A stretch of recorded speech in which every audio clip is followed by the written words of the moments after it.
মাগুরায় ধর্ষণের পর শিশু আসিয়ার মৃত্যু এবং দেশজুড়ে প্রতিবাদ বিক্ষোভের মাঝেও থেমে নেই ধর্ষণের ঘটনা। নারায়ণগঞ্জের রূপগঞ্জে 7 বছরের শিশুকে ধর্ষণের অভিযোগ কাঁচামাল ব্যবসায়ীর বিরুদ্ধে। লালমনিরহাটেও 7 বছরের শিশুকে যৌন নিপীড়নের দায়ে গ্রেফতার করা হয়েছে একজনকে। প্রতিনিধিদের তথ্যচিত্রে বিস্তারিত দেখুন ডেস্ক রিপোর্টে। বৃহস্পতিবার দুপুরের দিকে রূপগঞ্জের তারাবো পৌরসভার বাগবাড়ি এলাকায় ধর্ষণের শিকার হয় 7 বছরের শিশু।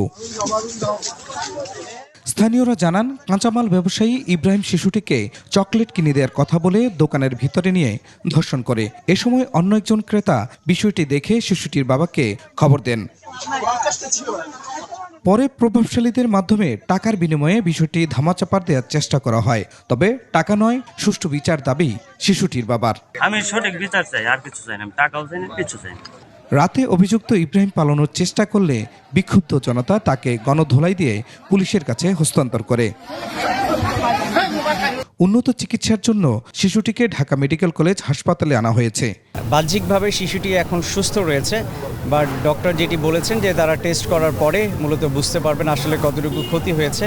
এদিকে লালমনিরহাটের হাতীবান্ধায় 7 বছরের শিশুকে যৌন নির্যাতনের অভিযোগে বিদ্যুতের টাওয়ার নির্মাণ শ্রমিক জহুরুল ইসলাম সাগরকে গ্রেপ্তার করেছে পুলিশ।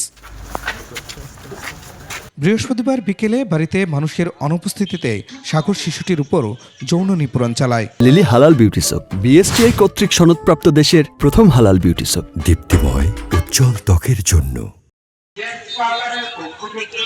অন্যদিকে মেহেরপুরে ধর্ষণ মামলার আসামি জামিনে ছাড়া পেয়ে বাদীকে হত্যার হুমকি ও শিক্ষার্থীদের সাথে অসৌজন্যমূলক আচরণের অভিযোগে থানা ঘেরাও করে ছাত্ররা।